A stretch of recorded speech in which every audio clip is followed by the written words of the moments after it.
Rada suwe ora pedhok. Alhamdulillah sehat walafiat. Lancar perjalanan saking Ngawi dugi mriki alhamdulillah lancar selamat mboten wonten alangan. Ora nek alangan apa. Putra wis pira cah? Sehat kula 3 nggih. 3 garwane setunggal. Oh setunggal. Simbahku tentrem sakinah mawar warahmah. Tentrem guyub rukun. Pakai karo warga masyarakat sing penting padha rukun. Tindak rene karo sapa? Kali kanca-kanca komplit enten kurus nggih wonten komplit lah rombongan. Kangen lho aku harus sampean. Sami mawon kula nggih semanten ugi. Ora petok, suwe ora ketemu nggih. Wong iki ning daleme Pak Siswa kita.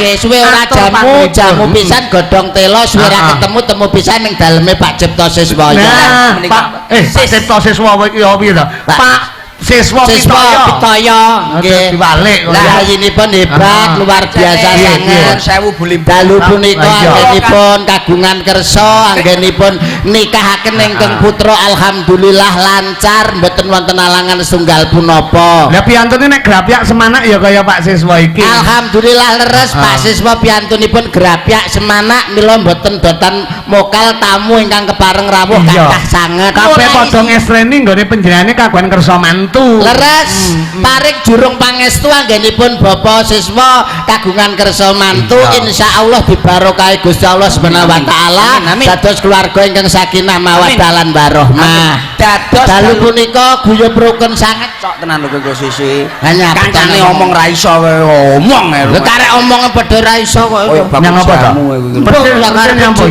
Nah aku omong ya kono ngomong kene ngomong. Lho kowe pengen ngomong to? Pengen ngomong bos. Ngomong kene meneng ae ra dibayar aku kok. Lah tak kira nek kowe ra iso ngomong. Dadi kowe pengen ngomong. Pengen ngomong lah tak kira ono wektu yuda. Kowe ono wektu percaya ben guneman. Saurarane karo kancane. Karo kancane si rukun piye nggih kedah ngoten lho. Iya no kerukunan. Ha wong telu ora iso rukun iki kebangetan. Rukun agawe santosa cerah agawe kubrah.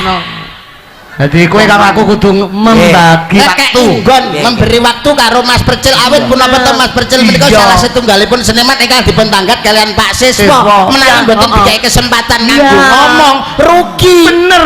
Mula wektune kudu diwehne Percil bareng kowe karo aku. Betul. Ngono kekancang iki. Leres. Ayo Percil ben guneman. Nggih. Engko dikira sing iso ngomong aku to. Lah kuwi lho, sing ngomong Mas Gareng tok. Kamu kan asline iso ngomong ya. Iso lagi kesempatan. Kesempatan dalam kesempitan apalagi di rumahnya Bapak Siswa. Paling tidak awakmu harus memberi tenan malah kowe iki ngomong lho kowe iki. Kowe menengo. Lah paling tidak harus memberikan pitutur luhur ning gone temanten piye tata carane wong dadi manten supaya keluargane dadi rumah tangga sakinah mawaddah warahmah. Aku tak omong sih. Iya. Lah Percil arepe mewakili Pak Siswa. Mewakili Pak Siswa. Arep pidato. Bene. Lah ono wektu. Lah kae wektu. Dadi kowe karo aku meneng. Lah kowe wis jagongan lho kowe. Mboten ayo kae wektu tak kae wektu lah. Omong ora apa-apa. Iso. Tak kayak catatan aku gak iso. Lho kowe kan yo rene ditimbali Pak Siswa to. Aku kan ditelepon Pak Siswa. Aku ditelepon Bu Siswa. Lho, dadi awake dhewe wong telu rene iki ajene ditimbali kabeh to. Dadi kowe yo gunemono, ngono. Gunemono. Minangka wakil. Badan wakil Bapak Siswa. Nah, ngono lho. Rada maju ben ketok. Maju. Jadi rupamu sing kena penyakit iki ben ro. Krek tenan bocah iki kok. Wong sik seger penyakit-penyakit lambene sapa ceplak. Ben aku ono iki pidato mewakili. Pidato paling tidak kan mewakili Pak Siswa sebagai tuan rumah, apa meneh Pak Camat ya rawuh, Pak Lurah ya rawuh, komplit jajaran perangkat desa komplit bengi iki. Omong bocah iki. Kanca-kanca muda ya kabeh padha ngestreni lemu arepe kono. Kuwi lucu. Ora mung wong nom-nom, bapak-bapak sing sepuh-sepuh ya komplit, pepok, lanang wedok, cilik. Iki apa ta iki mung apa ki nderek muji wonten mirsane Gusti supaya anggone Bapak Siswa kantos karepmu lancar karepmu ra karepmu kowe. Apa meneh panjenengane Bapak Siswa sarimbiti kiai sing wonge blakter karo tangga kiwa tengen iki ya luar biasa guyub rukun. Mulane ora mokal tangga separo ya ndelok kabeh. Mungkin iki jarang nanggap yang delok akeh apa meneh panjenengane Bapak Siswa sarimbit iku salah sawijine wong bisa kok malah kok bakal obat ngarepane lho Ayo munggah. Nyabet iki lho karepmu lho piye? Duduk kuwi mike, Dik. Kuwi mike bakul jamu. Lah iki angel lho, iki aku ora mbok kei mik lho. Lah awakmu tak kei mik ngomong ket mau ora meneng-meneng nuwun sewu. Lho lah iya. Kula man. Mike balekne. Balekne aja dicekel dhewe wong epean. Lah kuat kowe lho lah iya. Gede. Antang, kesempatan. Siap. Rupane pucet. Rupamu kok genset omong. Ini apa kowe? Anu apa ki ning kalem apa berene apa tuku keset. Oh ya apa to kowe iki? Yuda yang ngono kuwi nesuwan Yuda. Mosok. Lah rupane kok wedhus sih. Wedhus sing anyang-anyang. Aran. Ayo kowe. Iya bisa ngas. Ning bisa ngas. Nyapa? Wis nyandak wedhuse Yuda bareng. Nyandak wedhus bareng ngelok-ngelok aku ora wedhus. Oh, rumangsamu. Rumangsamu apa kowe? Kaya kedel aduh hantem bisa nak sodok belosor ora Dik. ngaran-ngarane kaya wedhus potonganmu kaya kirek. Jangkrik kirek malan. Aku wedhus sing apik kowe malah ngirik-ngirik kancane. Ya maksudku ya gak yut kaya nek tapuk lambe wae dreken aku ning kene wong ado terus rawani karo awakmu. Ya ora. Lah mung dapuramu nek songoe kon rene. Rupamu bajul nek omong ae. Apa waduh. Bagus. Suwe. Sokol. Sokol kok kowe pantes lho. Iso gemplah-gemplah ngene pantes rek kowe. Dik, klambine ganti. Pases klambi kula kelas kalih. Kula nggih Basis, kula mengen nyuwun ijol. Lah nang apa kok njaluk ijol kono ya? Mangsaku. Kowe dikai kesempatan ngomong randa ngomong. Ya aku tak omong. Ngomong. Bahasa Indonesia. Oke. Bahasa Indonesia. Jenengan nyuwun bahasa Inggris, bahasa Indonesia, Belanda, Nederland. Jane kok bahasa Indonesia, bahasa Inggris gak iso lho. Bahasa ketek ki lho dek iso. Jangkrik ngetek-ngetane kancane malah rumahku.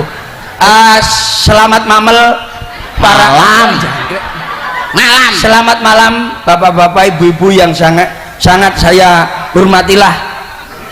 Karena apa pada malam hari ini saya sesilih alah sesilih Pak Sis. Ya iya toh. Jadi mbok menawa ada kancane ngomong sampai ra iso mikir lah aku iki.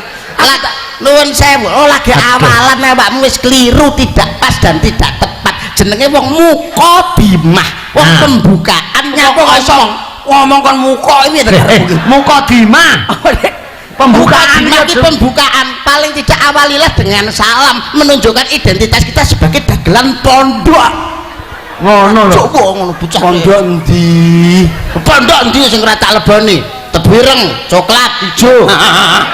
Mana tebu sik cilik barang Lir boyo. Terus Lir bajul. Lir kadal. Lerete. Salam dhisik nek. ada kowe nanu. Lho. Ada jajal apa iso? Wa barakatuh. Ngarepe lundi. Ngarepe endi? Mbok jujuk itu nerak ndiasmu iso kowe. Kuwi lho salam nang kowe. Lah kok dadi contoh kok malah kaya ngono ki enek Assalamualaikum warahmatullahi wabarakatuh. Waalaikumsalam warahmatullahi wabarakatuh. Lah ya ngono sing bener. Lah ya muni piye? Lho wabarakatuh. Salah goblok. Salah. Wong salah iki lho. Salahne iki cah iki. Oh di bulan baleni salah. Salah kowe kuwi. Lah sing bener piye? Assalamualaikum warahmatullahi wabarakatuh. Yo.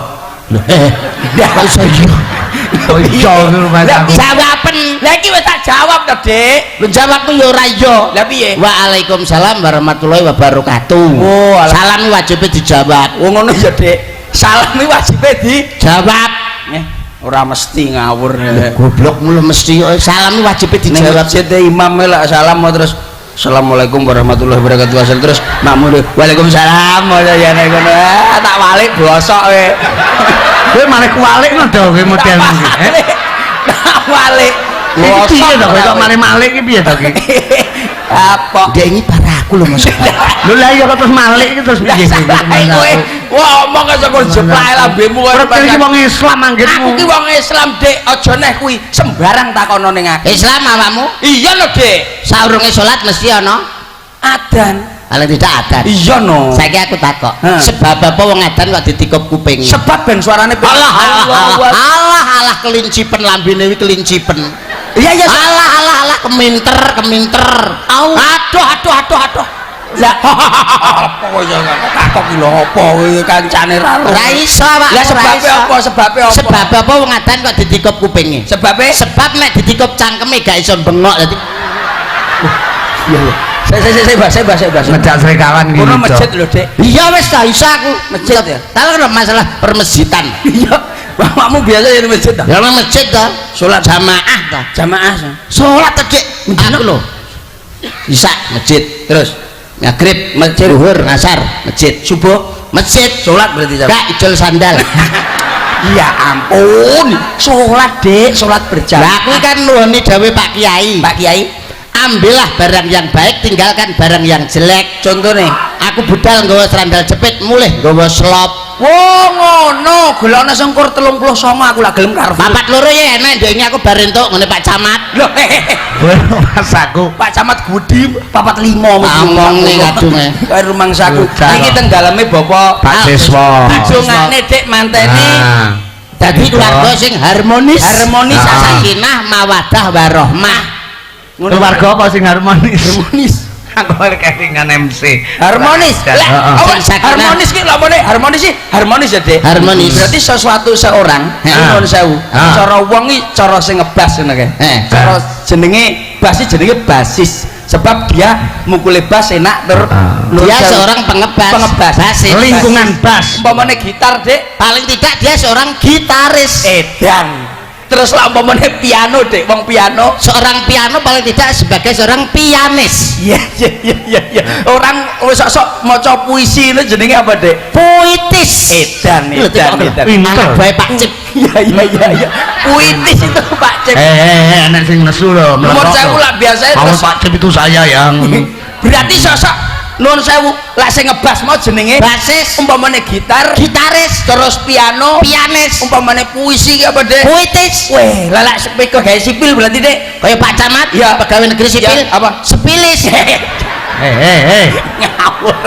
Tapi penyakitmu nyapa mau goreng penyakitmu marahe kulino soban dadi terus rumangsaku didongakne mantene dongakno do karo Cak Pretil Mbak mriko mantene Mbak Siska mantene napa mboten saged ndonga dhewe lho maksudku lho kowe niki ya ora mung lek-lekan ya karo atur panglipur ya karo ndonga barang mantene sapa to Mas? Ya pengestu kae Mas Inun kali Mbak Siska Mbak Siska iki anake sapa? Delon genah apa to Pak Siswa mantene sapa kuwi kan genah to ning kono Cil Pak Siswa karo Bu Sri heeh Bu Sri terus isi kesuwen awakmu nah kenapa iya mateni ka ngapo lho dipepet lo meteng ora enek kowe eno ning kono kowe Mbak Siska Puspitasari Eskom lho ya Dek Eskom Inun Mas Inun Pujianto oh niki mantene Mbak Siska kalian Mas Inun Pujianto putra pertama dari Bapak Miskram Miskan Ere kondi kok ya Ibu Sumiati kalian Mbak Siska didongakne Dik muga-muga mantene diparingi rezeki ingkang luwih-luwih terus ndang meteng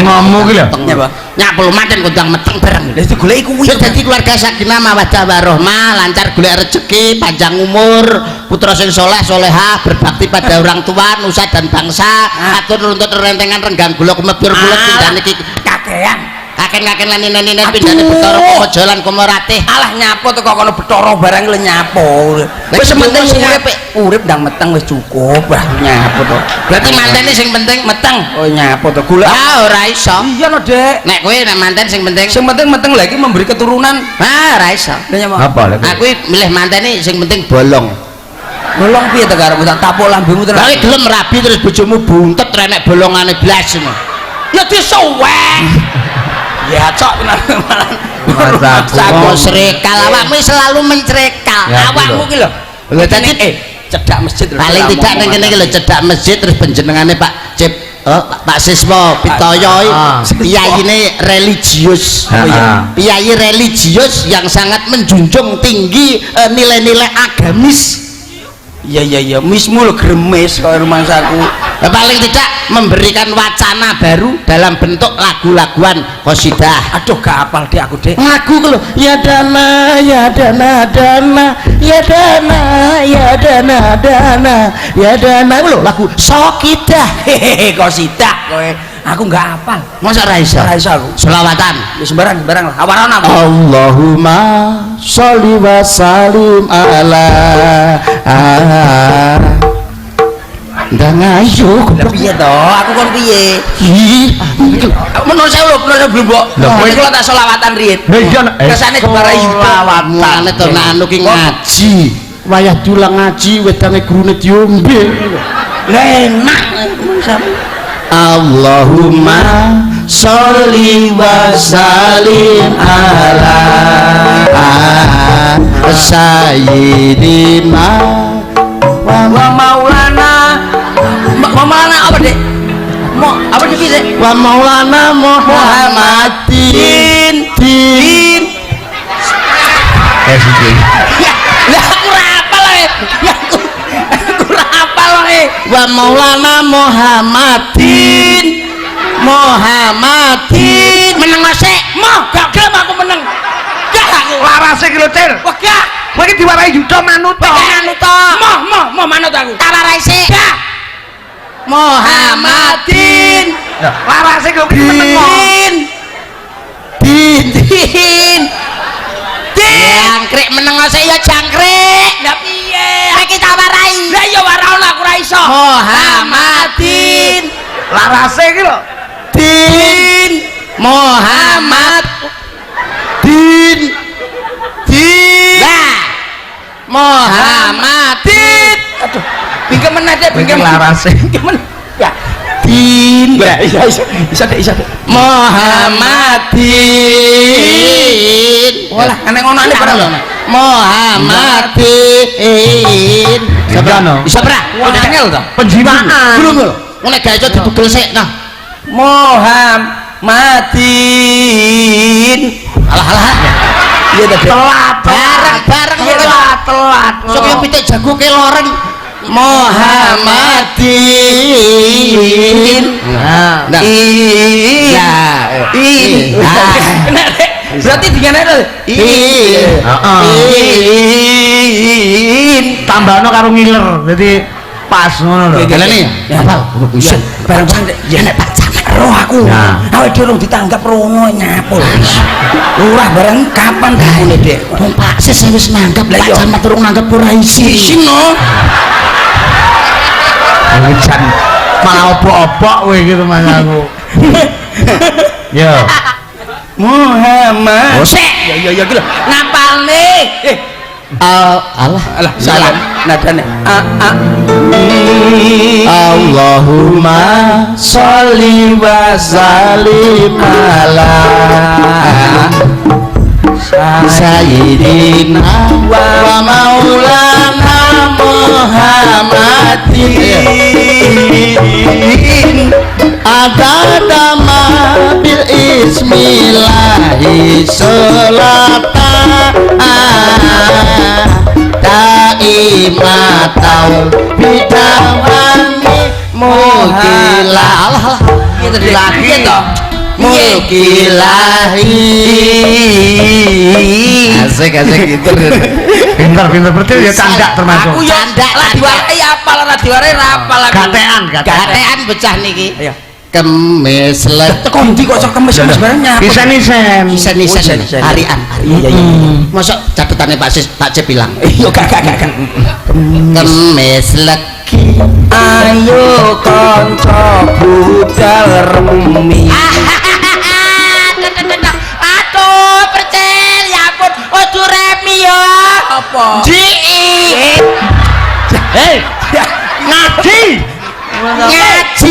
ngaji lah aku ora apa lha kowe yang ngejak ngaji usuram kemis legi lagi ayo kanca budal ngaji nyangking tas isine kotak ji alang merah ya ampun percil apa isin aku orang usah isin aku ora ono bar iki terus ini apa isine kitab suci oh alah sabra isa kitab suci kan iya ya ora iso enek Pak Camat iso tak robo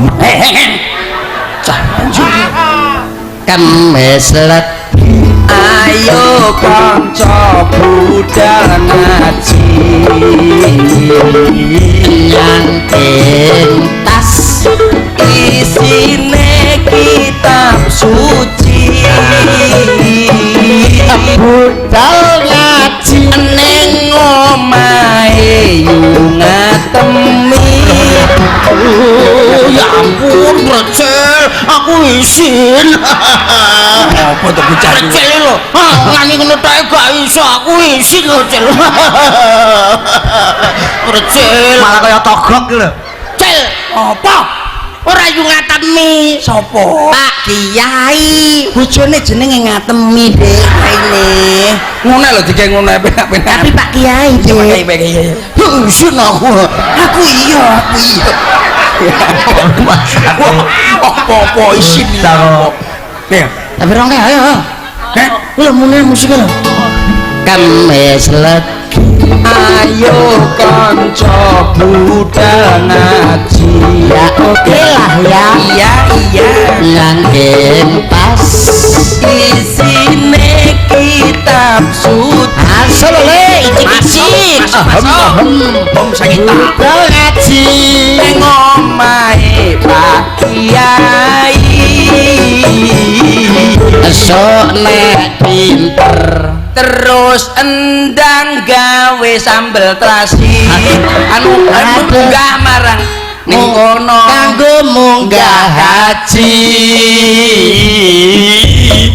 malam Jumat ayo padha salat berjamaah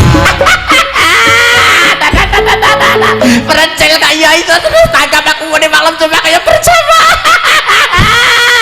ya mau gantian kaya kono le bocah rupane ora patek paper ngono kaya langsung candak lho jangan masuk gatekan aku lek sepisan iso mesti burine iso lho Dek dina Jumat ayo padha salat berjamaah iya ta terus no ya kakek ayo to terus nek apa aneh dina Jumat ayo salat berjamaah sebab iku ganjarane luwih kathah nganggo kopiah sarungane sajadah bareng dinggo sujud aduh Dek katokku bedat Brecel ya ampun Brecel kok mesti ngono to ya ampun isin aku ngono isin aku Brecel yo gak sesuk apal sesuk nek ngono kuwi diapalke masa dinggo sujud nganti bedah lancene yo welek celanane iki mesti pas nggon mestak wingi lah yo apal lho lah ora adolke ya ora mestak barang lho